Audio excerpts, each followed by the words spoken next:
So I am here today with Shanae Brown. She is a leadership coach and founder of No Cream in This Coffee, a career development company working to advance and drive equity for Black women in the workplace. So I know we're going to have a fire conversation because I first want to ask you about the name for your company. Let me say this again, No Cream in This Coffee. Can you give me the background and the meaning behind why you named the company this way?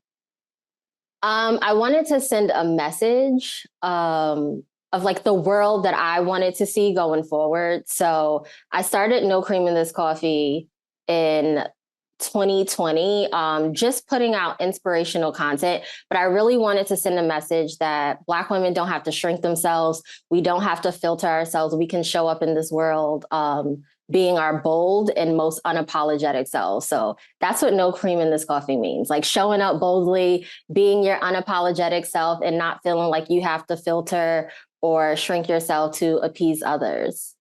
Yeah, and I like the what it like kind of envisions in my head, the idea of pouring white cream into black coffee. So I understand what you're saying. I totally understand what you're saying. Me, I like my coffee black, sometimes a little bit of sugar, a little bit of sweetness. Yes, but I think that symbolizes real life, especially when we think about navigating corporate. We go into these workforces and we have to shrink ourselves. We have to make sure that we're being super polite. We have to make sure that we're walking around warm and approachable. And I feel like that's sort of like adding cream. Yeah, yeah, yeah. Diluting yourself, like you said. Yes. I can remember so many times when I would just have my regular face on. You know, I like to smile. I do smile, but I do sometimes think that's a reaction to the times when I don't smile and people are like, "What's wrong? Like, what's wrong?"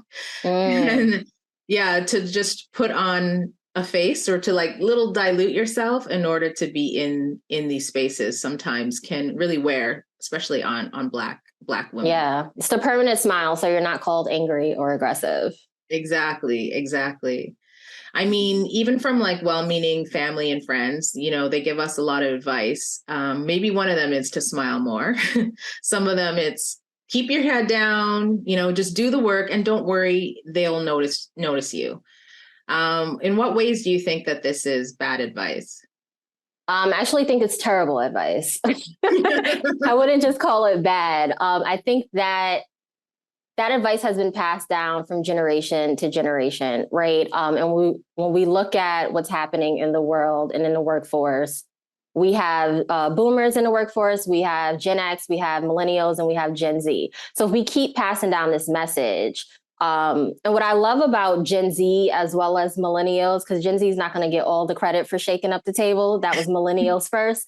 But what I love about this generation is that we're starting to question some of the things that was passed on. So whether it be in your personal life or your professional life, and when it comes to the advice of keep your head down and work, it's not working. I think if hard work was the key to success, so many of us would be further along. I know so many hardworking Black people. That's not the key. That's not the key, especially when it comes to corporate America at all. Mm-hmm. So what do you think is one of the areas that millennials or even like Gen Z, I mean, I'm a geriatric millennial. I mean, what generation do you belong to? Millennial. Millennial. So from your experience, what do you see as the Gen Zs or the millennials, bringing to the workforce that really is better advice than the terrible advice? Oh, that's a good question. I feel like focus on relationships. Mm.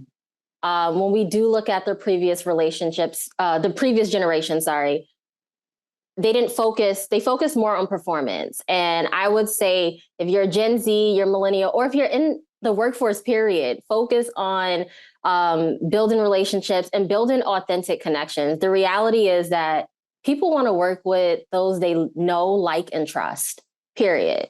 So the more you can build those authentic connections, the more you can show up as yourself and not feel that fear of are they going to like me? Or am I doing too much? Am I going to be perceived a certain way? And trying to people please your way into into the workforce. I think once we stop that, we'll start seeing more people build the right relationships, getting the sponsorship that they need, having the right conversations with their managers about career development. And I think it'll really help change the narrative going forward.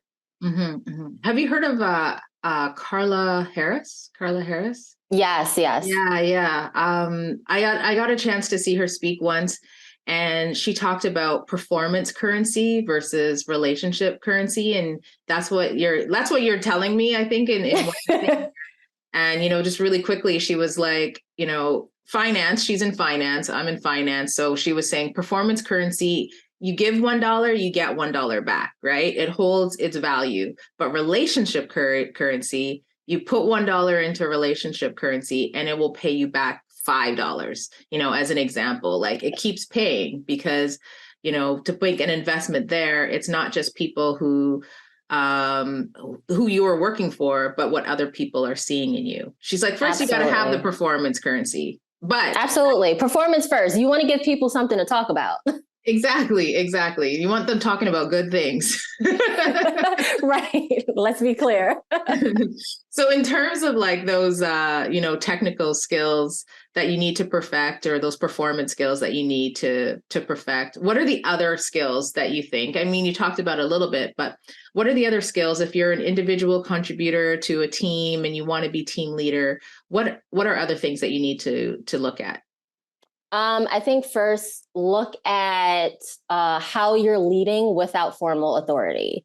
So you don't need a title to lead. You can lead from where you are. And if you are an individual contributor, are you leading projects? Are you indirectly leading people to complete that project, right? Are you stepping up or stepping outside of your day-to-day to show that you're demonstrating your leadership potential? Maybe you take on, join a task force within your company, join an ERG and sit on that leadership team. There's ways that you can show that you're demonstrating your leadership potential. And another thing that I would say is, I know we talked about relationships, but just being interpersonally savvy is going to change the game for you. Knowing how to communicate with your stakeholders, with senior leaders, with employees across all levels. And I think knowing how to influence people is going to help as well, because if you want to get things done, and if you're somebody who wants to make change or challenge the status quo, you need to be able to influence others and to be able to get that buy-in from those folks. Mm-hmm. So what has been like your experience with being that individual contributor who thinks that I need to do this because it needs to be done right? And then kind of moving on to, because we got the messages, just do the work, keep your head down, and you will be noticed.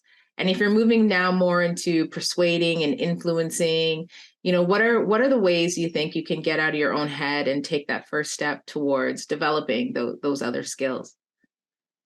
That's a good question. So developing skills like influencing, I would say you can start by, in your one-on-one meeting, if you're meeting with your manager and you have an idea on how to approach something differently, or you want to implement a new process, you can start in that one-on-one conversation, right? So just start with your manager. Then the next level would be a team meeting, right? So you're presenting your ideas in the team meeting, and then you'll notice that it's like a muscle. So you'll build it up over time and starting to speak up, starting to share. And then once your ideas are, getting the buy-in that it needs, you'll see that it becomes more natural to you.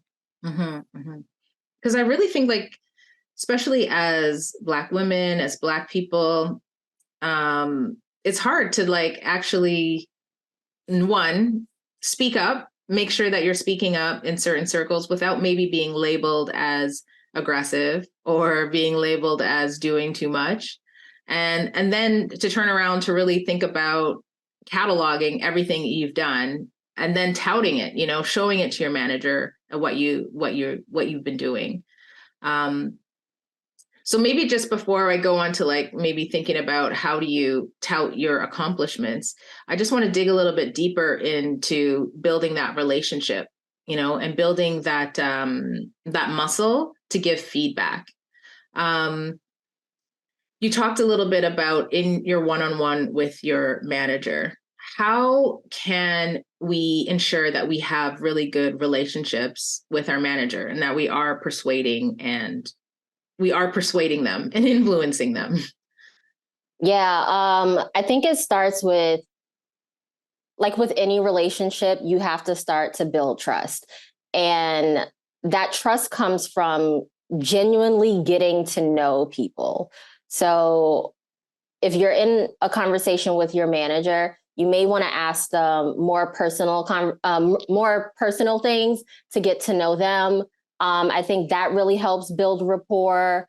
Also, repetition. So you have to have some sort of consistent cadence with your manager. If you're just meeting with your manager once every 3 months, it's going to be very hard to build that relationship and build that rapport and really get to know each other genuinely. But if you have a weekly or biweekly cadence, I think it's much easier to establish that rapport. Another thing is if you're working in the office, maybe getting your manager offsite, going for a walk. I've done that with my manager too. So we could just talk about things like coworkers, but also like friends, right? Talking about, oh, here's what I'm doing this weekend. Here's what I have planned, and having the conversations outside of work. Yeah. Yeah. I mean, I've been a leader in the past, and when you really connect with someone besides just the work, I think they enter your mind. You see them more favorably. You see them more positively. It really makes you take their suggestions on a more, authentic, a more, okay, this person's really thinking about this kind of level. So I think that's really important to nurture those relationships. Yeah. And understand that it takes time. It does take time. Yeah, it definitely does take time. Because I know I don't trust everybody I first meet. And why do you think that is? Why is that? I think people have different ways of approaching relationships. I think, especially when it comes to trust, I think some people approach it in terms of, I'll trust you until you give me a reason not to. And I think within the Black community, many of us approach it in terms of, I don't know if I can trust you until you prove that I can trust you. And I mean, and that's a natural response. So many of us have been mistreated in the workplace. I'm sure if you talk to any Black woman, she'll tell you about a story of being mistreated, working in a toxic environment and feeling like she couldn't trust folks. So me coming in, I don't come in with an armor, and I don't encourage my clients to come in with that armor. In fact, we actually try to rip the armor a piece, right? So that way we can show up as who we are and connect with people as individuals, but I can't blindly trust anyone I first meet. Yeah. It's just not how I'm wired. Yeah, I know. And I think there sometimes needs to be an appreciation that I'm not wired that way either. I think I will trust you, but verify. But no, this is not the first time I'm meeting you. Because I did some research, you know what I mean? Like, so you're already coming in with like some, sometimes they're preconceived, but sometimes I like to think it's intuition more than anything, particularly as a Black woman. Yeah. Yeah. But at times when you do develop that relationship, I'm wondering what you're thinking about. I don't know who said this the other day, particularly around Black women who always have their armor up, because society really puts us in that position. Sometimes, you do a lot of fighting to get in the room that you forget that once you're in the room, you should stop fighting. Yeah. I don't know what you think about that. I mean, I think that once you get in the room and you're in the door, there's probably still, because you're conditioned to fight, I could see how someone coming in and like, okay, I've made it to this position. But just because you're at the top and you have your seat at the table, it doesn't necessarily mean that they always welcome you. True. And I don't know if you, I think I saw you post something about it. It was Bozoma St. John sharing her story about being in the C-suite. And yeah, like she still had to fight. she still had to advocate for herself. So it Yeah. doesn't matter, like, just because you get to that C-suite position. I think the fight still has to happen, but you just probably have to be a little more strategic with it and probably got a lot more to lose. Yeah, I think that's fair. I think that's fair. I think the way the fight happens is a little bit different. I myself have had some challenges being in senior leadership and having really like disparaging types of interactions with other people on teams. But I would also say at the same time, like if you end up in an environment because you are leveraging your worth, you are moving when the table's no longer serving you, you end up at a table that is serving you and serving you off the menu. So some of those skills now that you're flexing are going to be new skills, right? So, and some of them don't involve, fighting. Nobody wants to go to work and fight. Nobody wants to go to work and fight. No, definitely not, And I think one of the ways you really get to those tables is to tout your own accomplishments, Yeah. And I think this could be really difficult for a lot of women, particularly Black women. What are some of the ways you can give advice to someone who has a hard time touting their own accomplishments, particularly in writing that performance review? Yeah. So we have a hard time talking about ourselves, but it's much easier to praise someone else. So one of the ways that you can do that if you're writing like your self-evaluation during performance review time is to imagine that you were talking about your favorite brand or, recommending your favorite eyebrow lady. I know like Black women don't let anybody touch their eyebrows, right? You have to have that trusted person who, you like, and you trust to be able to pluck those and wax those eyebrows.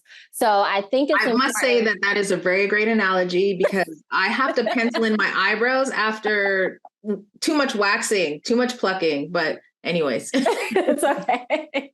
But it's so true, right? When you find a good eyebrow person, you're like, oh, that was so good.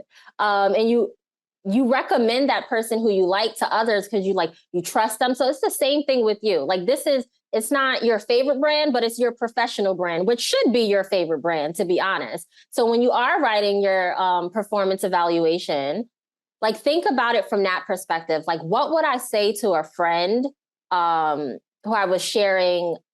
I was making a recommendation to, right? So I was referring them to my eyebrow lady. You would be honest. You would let them know, oh my gosh, this is the best person ever and why.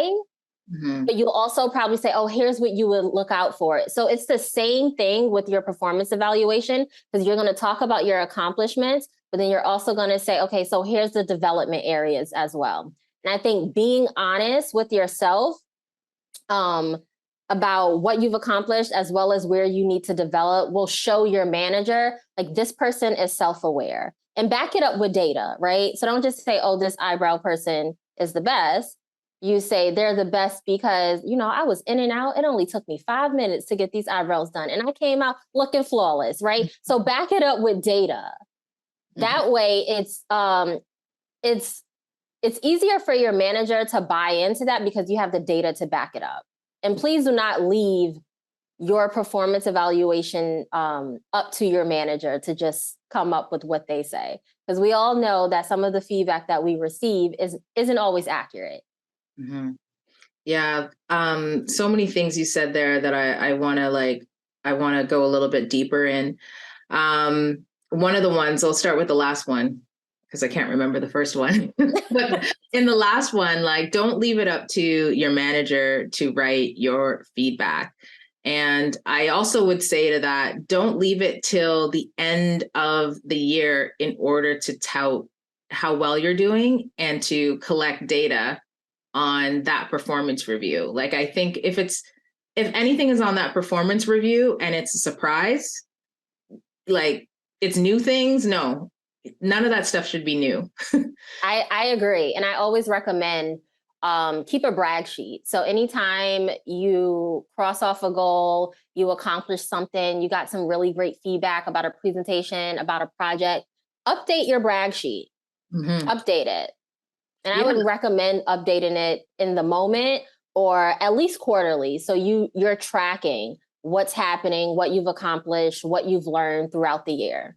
Yeah. So much is like if someone writes you an email, hey, you did a really great job on this. One of the ways you could just like forward it to another email address, like maybe within your company, depending on what else is in there. But, take a note of it. What were the results? What were the actions? And like write it all down so that you have that prepared. And save it to a folder. Save it to a folder. Exactly. And so that even the next time you're talking to your manager, you mention it that time. So it's not a surprise when it shows up in your performance review. I think you got to give a lot of managers grace, particularly if they are good managers, that they got other stuff going on. So they're not going to remember. It's not that they, don't think you're doing a good job. They just need that reminder, Yeah. And if a manager is leading a team of 10, they're not going to remember what you did in January of 2023 when it's time to write your performance review in December. They're just not. They're just not. Yeah. Yeah. And don't feel bad about that. Yeah. Like, geez, give them some grace. But this is why you need to keep track of it. Yeah. Yeah. And you talked a little bit about giving like specifics and like, detailing, not just that they did a good job, but it only took them 5 minutes. They use the best skills and tools and, really detail how that turned out. What do you think are some of the areas that people forget to talk about on their performance review that could really tout their accomplishments?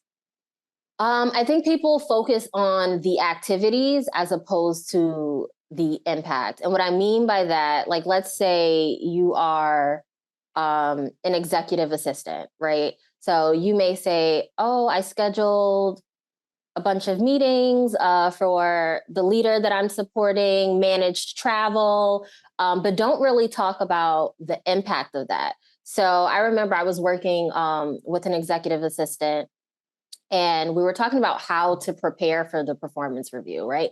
How to articulate that.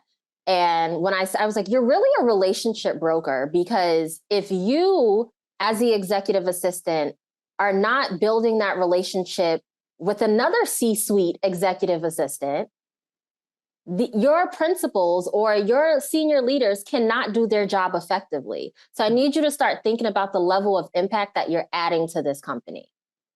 I love that. I love that relationship broker, because, there's some people who give you a call and you look at the phone and you're like, I'm not picking that up. Right. But then there's other people who are like, oh, okay, what do they need? Yeah. And that's the impact of all the other activities that you've been doing in order to make that happen. And it goes back to relationships, like you were talking about. Absolutely. I'm a firm believer in building relationships with the executive assistants for the leaders that I supported. So I come from a background in HR. And in order to do my job effectively, me and the executive assistant need to be BFFs. And most times it's happened naturally, but it has been a game changer because I can get on the calendar easily. Yeah, it's true. It's very true. I love that analogy. I love that. And that's also just really why you really need to build relationships. Another question on the performance review. What about writing we versus I in terms of accomplishments? Do you have any thoughts on that?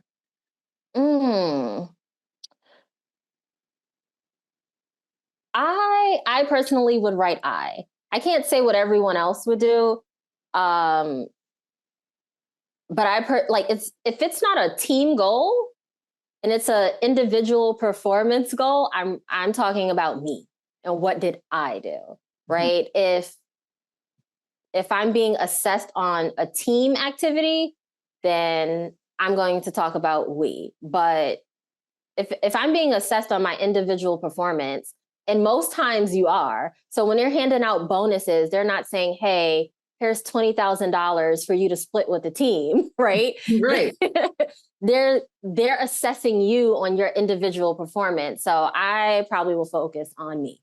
Yeah, I like that. I like that because I think some of us get caught up in the trap of not seeing as being ambitious, that we might dilute ourselves and say, well, it was we. But I really do think that if you want to advance, you do need to get really comfortable in talking about I and how you contributed to the results and the impact that you're having.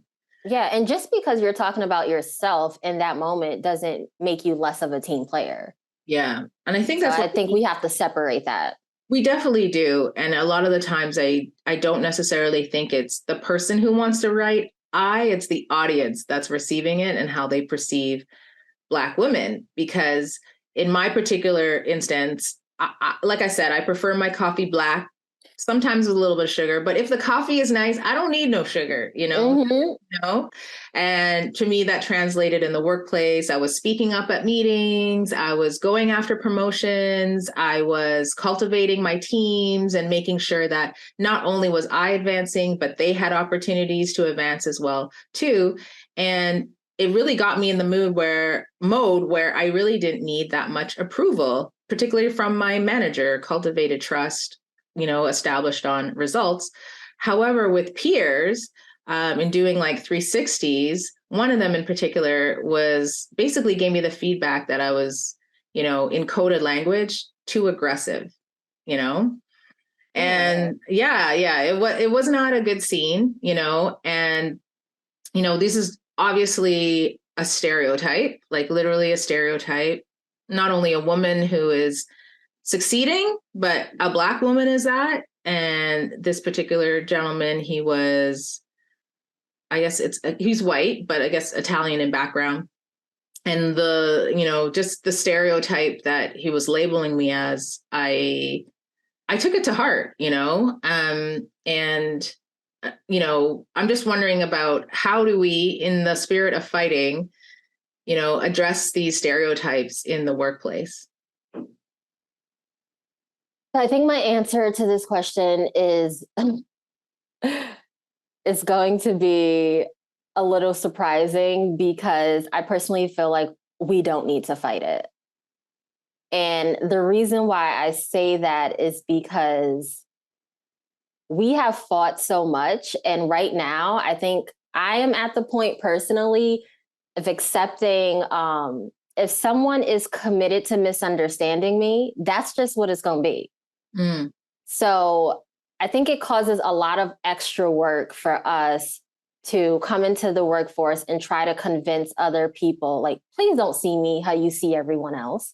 That's exhausting as hell. And I don't know if I can say that on this podcast, but no, you can. Go ahead. But that is exhausting. Yeah, it is exhausting. It's exhausting. It's extra work. And I would encourage anyone listening to just free yourself of that burden. You cannot manage anyone's expectations of you. There are 7 billion people in this world. And trying to control how everyone sees you, you're going to exhaust yourself, period. Mm-hmm. So I don't know if we can fight it, but in the moments where we are being called aggressive, address it, ask clarifying questions. What did you mean by that? What did you observe to make you feel that way? And I think when we start pushing back a little, as opposed to internalizing it, you know how like if you ask somebody a question and they know they messed up, right? Like somebody's like, oh, well, I didn't mean it that way. You'll start to get more of that. And I think it'll stop. Yeah. Once we start challenging these thoughts, start challenging the feedback, asking these clarifying questions, and I think we'll see people start to be a little more responsible with their words. Yeah, I think the key is if I could go back in time, and I when I asked him about some of the comments he had put, one of them was around, if someone from my team goes to speak to you, we fear that you might say no. Like it was a fear that I might say no. And I said, well, that was the answer to my why do you feel that way? And at the time, I just kind of wrote it down, but I think in retrospect, I should have just asked, well, why? Why? And like literally just keep asking why. Because it was just really, really strange. It was like, well, if it's in my world and what you're planning to do doesn't make sense, we've looked at the risks. What would be wrong if I said no? Like, right. why? Like it just, Yeah. it was very interesting. Different time and different place, you know? Yeah. And I think the more we also realize that people are just projecting their own shit onto us, like Yeah. we can start to free ourselves from the pressure of trying not to live up to a certain stereotype, because that's what it is. Yeah. Yeah. Exactly. Exactly. I like that. You know, people do project their own thoughts, their own opinions on you, basically not even having met you or not even having known you. They don't really have that relationship. The ones that we're talking about earlier. Yeah. You know, recent studies show that Black women in particular are very, very ambitious. Although in this ambition, we still only represent around 1% of C-suite positions. How do you think, you know, it's the companies, how do you think companies can create environments for Black women to rise, you know? And how can we feel supported that we will eventually get there to those more and more Black women in the C-suite? I think first educating employees on the unique barriers that Black women face in the workplace. So I know when I speak at companies or I'm doing like workshops and trainings, one of the things that I intentionally do is use examples of how some of the career development techniques and strategies that I'm talking about impacts Black women. So I always center the Black employee experience to make sure that I am planting a seed to educate that company on what it's like to navigate the workforce as a Black woman. So I think first we need to start having these conversations about what are these unique barriers? So like lack of support, lack of sponsorship, right? So you can speak to plenty of Black women and you'll hear that I don't have the support that I need from my manager. I'm not receiving any direction. My manager doesn't give me feedback. So we know these things. Now it's the company's job to do something about it. So then I would say start equipping your leaders with tools and training and coaching on how to lead effectively. Because we're never going to change the system if everyone is operating the same. Mm-hmm. So you talked about sponsorship as being one of the barriers, and in the sponsorship, not getting feedback, you know, not getting direct, detailed advice, or getting advice that is just like very wishy-washy. It has nothing to do with like performance. Is there any other particular challenges that you've seen, particularly for Black women in the workplace, that is hampering their advancement? I would say, so those are more so on the at an organizational level, right? So I the think lack of we could stay at the organizational level. Yeah. Okay. In terms of organizational level, I would say compensation, right? So not paying Black women equitably. But I also just want to mention on a personal level how we show up to these rooms, how we show up, because a lot of us want change and we're depending on our organizations to provide that change. But it's a two-way street. We can't keep doing the same thing. We can't keep being afraid to take up space or to talk about our accomplishments or to give feedback. We have to show up differently as well. Because I feel like when we show people how to value us, that's when we'll start to see the change. Like I have clients who have come to me nervous to advocate for themselves or to speak up. After we go through coaching, one of my clients got a 23% increase just by having the guts to say, yeah, I know I've been doing all this work and here's how I impacted the company. Here's what I expect moving forward, right? And that's a bold move, which a lot of people, it may make a lot of people uncomfortable, but I really try to work with women to get out of their own way so that way we can make those bold moves. We can show up powerfully in our roles. We can show up unapologetically and demanding the respect that we actually deserve. Yeah, I love that because in my experience too, like my direct experience, I really got really comfortable in talking about my performance, talking about the results that I'm delivering, and also kind of practicing what would be the most likely response that I would get, and then what would be my response to that, as well as two other scenarios. What would be a really greater than I ever thought it was going to be, that most likely, as well as, what would be a low point. And again, like kind of sketching out like what would be my response in order to be prepared, Yeah. And I don't think that a lot of women want to even think about that for asking that first question, like preparing themselves for asking that first question, when it's not just the first question. It's like, what's the next thing you're going to say? What's the next thing that you're going to respond with? Yeah. So one of the things that I do if like a woman is negotiating an offer or looking for a raise, we'll have a strategy session. And part of that strategy session is coming up with responses for common objections. And it is a game changer, because the goal of, you advocating for that raise or getting that promotion, it may not happen immediately, but you do want a commitment from your manager. And sometimes managers say, oh, I'll look into it. So we have to be able to respond to that and say, okay, when can I follow up on this? Or when would you like to regroup on this? So having those responses to those key objections would really help women get more comfortable and just anticipating, like you said, what's the best thing that could happen, but also what's the worst that could happen. Yeah. And like, based on what you've worked with this manager, you have a sense of what those objections are going to be, right? Yep. And be prepared for them.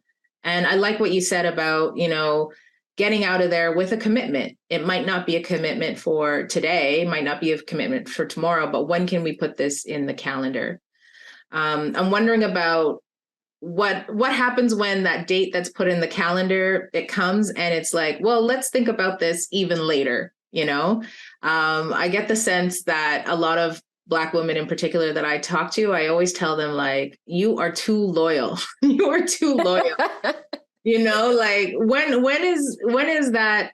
I'm going to wait. I'm going to wait to see what happens. When is that, like, no, it's a time to kind of make a shift. It's time to make a move. I think it depends on the relationship that you have with your manager. Because I had a friend who her manager had pretty much promised her a promotion, let's say the promotion in like August. And then the manager came back and said, it's going to happen in January. And she was like, literally, like, really, January? This is like, it was supposed to happen months ago. And I was like, based on everything that you shared about your manager, I think she's going to look out for you. So I would trust that. She ended up getting more money in January than what she would have in August. Mm-hmm. So I think it depends on the relationship that you have with your manager, but also the timing, because budget may be exhausted in August. Give me the promotion when the budget is fresh. I would wait for that. So think about your company's cycle, like your promotion cycle as well. Mm-hmm. And just weigh the options, because it may not be a bad thing to wait. Mm-hmm. Mm-hmm.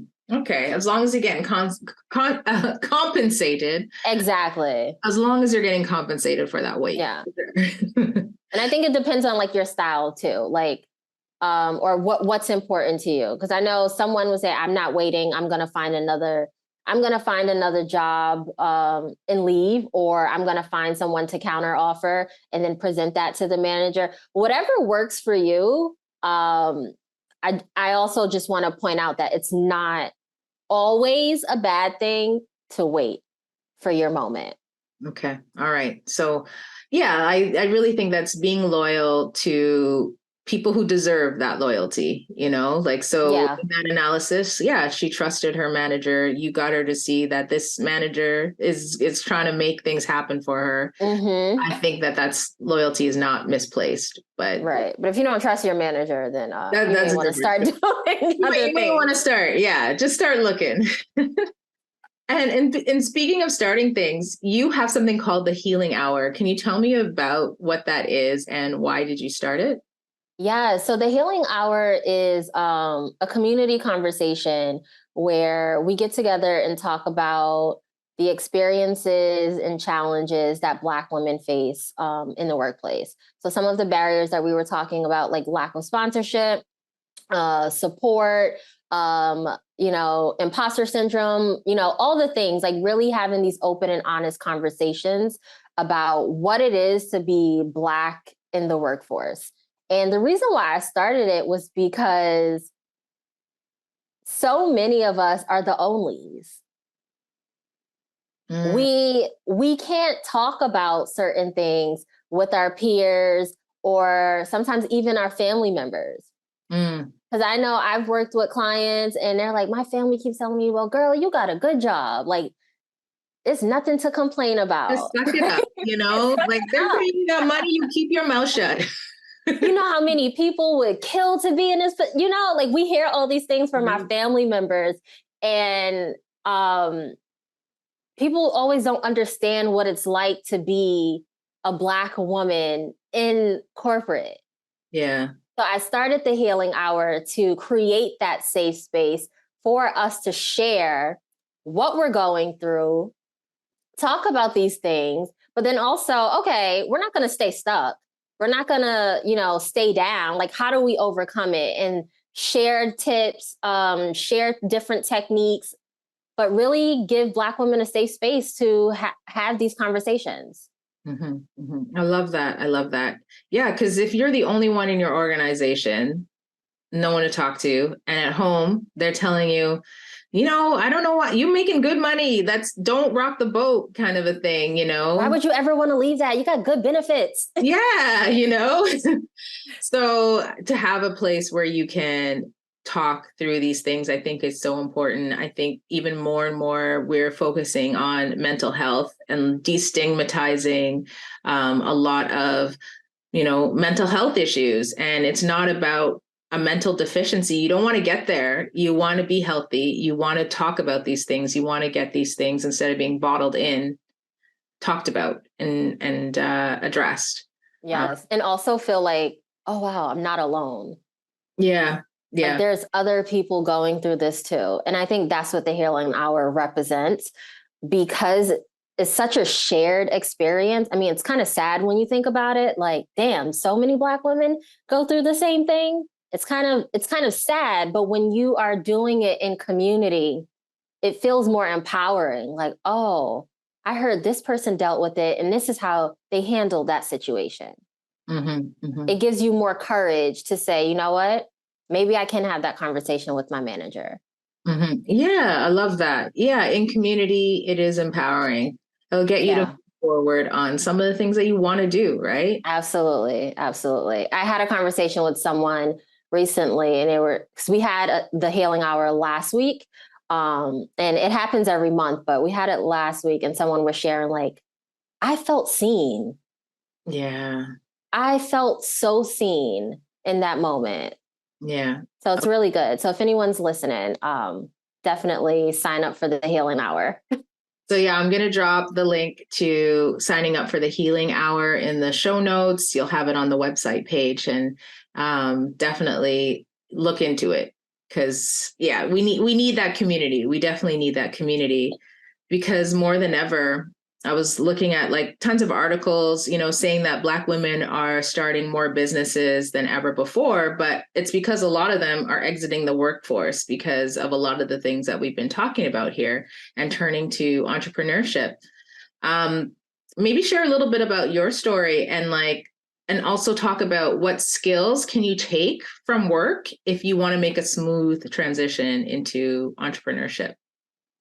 Yeah, I think learning the business that you're working in, not just your department, but I think not in just entrepreneurship. I think it's actually going to help you be a better employee when you know the business, understand how the departments work together, and understand how your company makes money.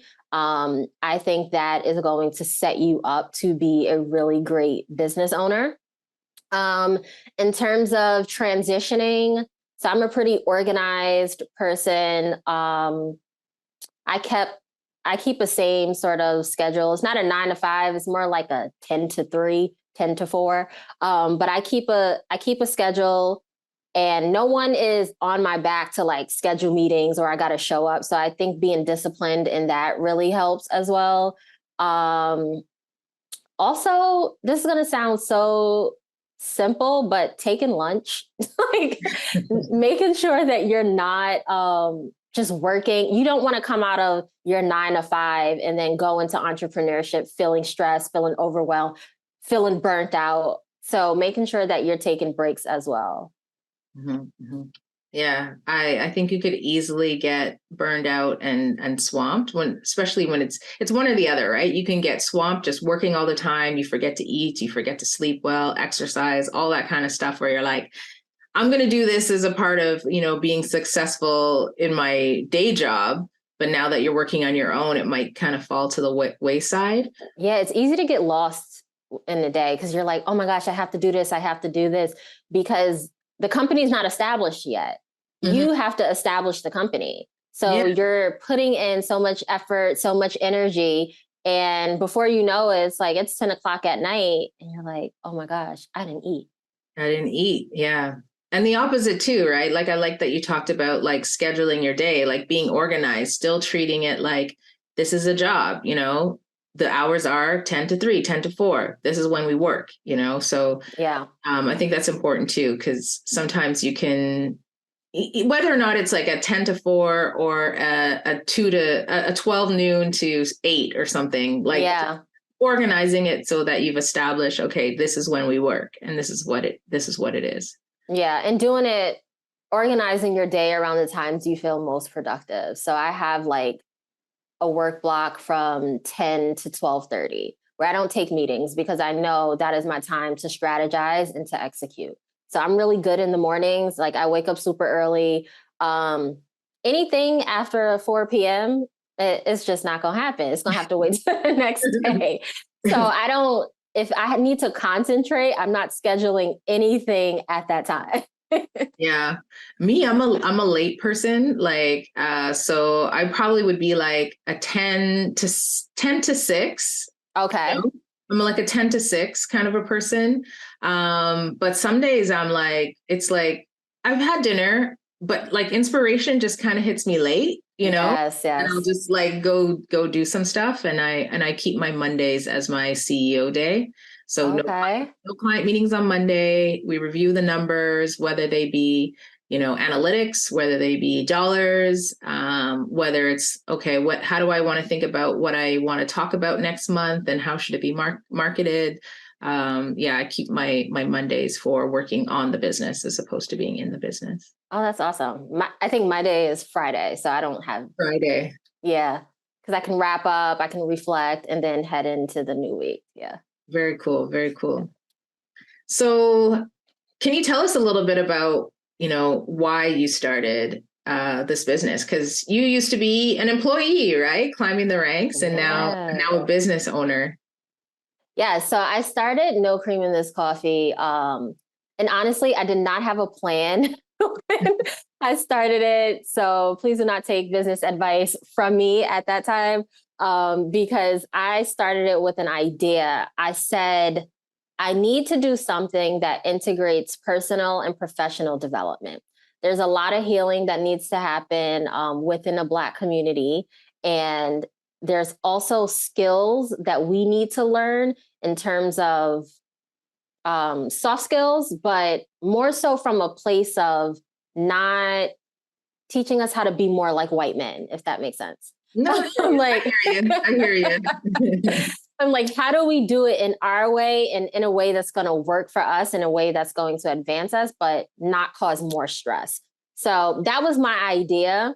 And literally woke up one day, I think it was like March 18th, and I couldn't concentrate. I was like, oh, I'm going to take this far. And the decision was made for me because I was like, Yeah, it's going to happen today. Sorry. Sorry, say that again. Say that again, and I'll edit it around it. Oh, I was going to say the decision was made. It was made for me because I woke up that day and I couldn't concentrate on anything else. And I felt like there was, like, I kept hearing a voice like, do it, do it. And the year before, so in 2020, I had already had this idea to leave my job and to do something around personal and professional development for Black women. In 2021, so it's like March 18th, it's in the morning, I'm texting my boyfriend and I'm like, yeah, I'm just not feeling it. I think I need to do something different. I think I need to go for it. And I was like, I don't know when. And then I couldn't concentrate the full day. And then I just kept hearing like, do it, do it, do it. And I started shaking because I'm usually the type of person like, okay, let me sleep on this. Something's going on. Something's not right. Okay. The fact that I can't get any work done. And so from 8 p.m. to 8 a.m. to 2 p.m. At 2 p.m., I slacked my manager. I said, hey, can we talk? Ooh, must have got that message. I said, hey, can we talk? She was so surprised. She was like, I didn't expect this. I was like, yeah, neither did I when I woke up this morning. I didn't expect it, but I felt like I was being called to do something that was going to empower Black women. And what had happened a couple years ago when I was working, it was a pivotal moment that I really feel like shifted the way I saw myself and the way I wanted other women to see themselves. So we had this receptionist, and she used to wear her hair. She used to have like a head tie. It was a protective style, right? So she had a head tie. And because I was in HR, a manager wanted to speak to me about how to have a conversation with her about taking off her head tie. And I was so triggered. Wow. I was so triggered because I'm like, this has nothing to do with her performance. Yep. Yeah. It's just what you think looks professional, not anything other than that. Like, ooh. So when I had the conversation with the manager and I'm getting all the details of like, what's the issue?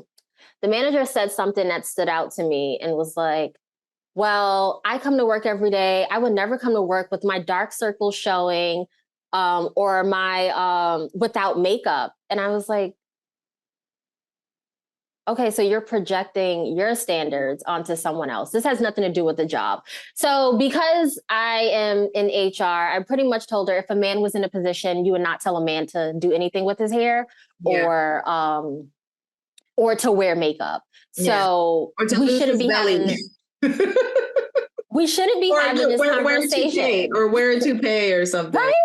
We would not be having this conversation if a man was in that position. And I think because the receptionist was a Black woman, I felt so triggered. And I remember going to my manager and I said, are we really having this conversation right now? And then my manager was like, I'm so sorry. I'm so sorry. I was like, this woman, because I was fuming. But from that moment, I was like, what if there was an HR person who tried to go along with this because they didn't want to shake the table and said, well, let's find a way to make this woman take off her head tie. Yeah. Let's find a way to make this manager happy. And I think sometimes when things happen, I always say, like, when we see Walmart doing, Juneteenth decorations and things like that, the first thing people say is, well, they didn't have anybody Black in the room. And sometimes somebody Black is in the room. They're just afraid to speak up. Exactly. There's somebody Black in the room, but they're afraid to go against the grain, because of whatever reason. It's not their issue. It's the issue of being in a room in a corporate environment where it is not inclusive. Like they just want you there for the diversity as opposed to the inclusion, And always an assumption that you have the same views as them. Yeah, for sure. Yeah. So I always go back to that because there probably is that one Black person in the room. I know I was like the one Black person on the team. Mm-hmm. So I know how difficult it is to say, this ain't right. Mm-hmm. We should try a different approach. And I think that's also something I'm very skilled in. Mm-hmm. Like on my performance reviews, it always says Shanae challenges us to think differently. So I'm like, okay, this is clearly something I'm very skilled in. And I wanted to equip other women with these tools, with these strategies to do the same. Yeah. So that way we could advocate for things. That way we can also be put in positions of power, of influence, the decision makers. I need more Black women in positions of power and influence. Yeah. Yeah. I don't know how many times I have talked to so many Black women, and one of the catalysts was showing up with their hair at work. Like if you go back to the roots of why they were having an uncomfortable conversation or why they decided to leave, like so much of it is like, you know what? I was showing up with my natural hair, you know? And it's just really interesting because a lot of times it's other women, you know? Yeah. I don't know. So I've been really enjoying this conversation. Same. This has been really amazing, but we're coming to the top of the hour. And I wanted to ask you, where can folks connect with you? So I'm on LinkedIn. You can find me as Shanae Brown. I'm on Instagram at No Cream in This Coffee. And you can also check out nocreaminthiscoffee.com to find out more information about coaching, how I work with clients, as well as the Healing Hour. Amazing, amazing. And I'm going to drop all those links in the show notes. So just click. It's easy. It's easy. So I got one last question for you. It's just a one-word answer, and it's for you to complete the sentence. To me, wealth is healing. Healing. I love it. Thank you so much, Shanae. This has been wonderful. Of course. Thank you. This has been another episode of the No Boss of Me podcast. I'm Leanne Hanaway, money coach, wealth educator, and chartered professional accountant. If you have feedback on today's episode, don't forget to rate us and review us wherever you get your podcast. You can also DM us on Instagram at No Boss of Me. We'd love to hear from you. Please join us again next time for more on investing to build wealth, navigating personal finance, and talking to women entrepreneurs who are changing our world with confidence. Thanks for listening.